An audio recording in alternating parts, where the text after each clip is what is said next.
Hashtags are one of those very controversial topics on social media, whether it's how many should we use, what is the purpose, what types of hashtags should we use, how do we research them?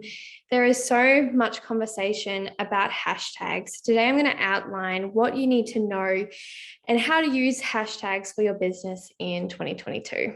For years, Instagram hashtags have been known as this strategic element that determines the success of your content and whether or not your post goes viral. However, head of Instagram, Adam, has just come out and stated that hashtags do not affect the reach of your Instagram posts and that they're merely a categorization tool for your social media posts. The best way to think of it is hashtags are only effective if people who engage with your content, aka your followers or anyone on Instagram, signal to Instagram that this content is of high value.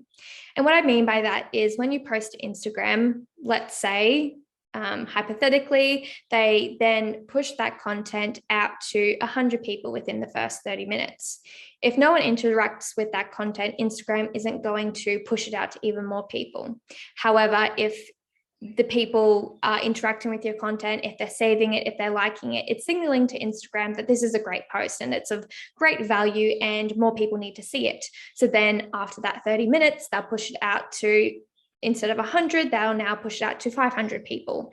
And if a lot of those 500 people interact with it still, they'll push it out even wider. And how they determine that is through hashtags as a categorization tool.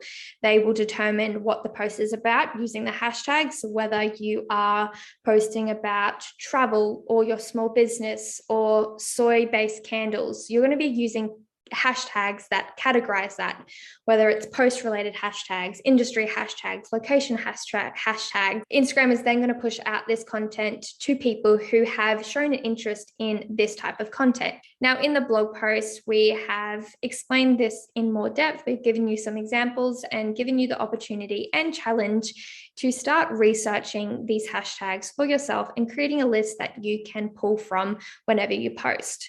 So your business related hashtag will be one that is constant and is on all of your Instagram posts.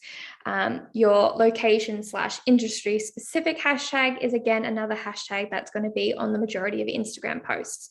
The only thing that changes from time to time is your post related hashtag. So again, using the example before, let's say you have a soil-based candle business and you sell candles. A lot of the time you're going to have post-related hashtags that relate to soy-based candles, small business. But sometimes you may be posting about other things. So that post isn't necessarily going to have those types of hashtags with it if they're not talking about candles or anything related to your business. So the best way to find these hashtags is heading over to your Instagram and heading to the search bar and type in a hashtag you may use. We're talking about accommodation. So once you've typed that in, you want to now toggle to the tag section. So at the very top, there's a menu saying top accounts, audio tags and places. You want to navigate to the tag section. And this is where it's going to give you a bunch of options for hashtags relating to accommodation. So you've got the generic one there, accommodation, and then it will start to give you some alternatives. Now, it depends on the size of your business. You obviously don't want to be using hashtags with 600 million posts associated with it because you're going to be competing with a lot of businesses that may have more followers than you, or just the influx of posts associated with this hashtag is going to drown out your post within 5 minutes, and it's no longer going to be relevant because 100 other people have since posted using that hashtag, even though you posted 5 minutes ago. So again, it depends on the size of your business, but basically, usually the smaller the better, more niche hashtags, because that's where you're going to find your audience who truly align with the product or service or experience that you sell. So although accommodation, that's very broad, that may be one of your post-related hashtags, but you may also then want to use luxury accommodation. So it's a bit smaller, it's a bit more specific.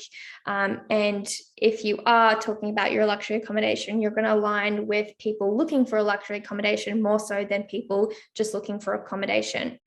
So you want to use the blog post to have a look at the different types of hashtags you want to use, and then come in here and start researching and finding hashtags that you can save, whether it's on your computer or the notes of your phone or anything like that, so that you can quickly copy and paste whenever you post.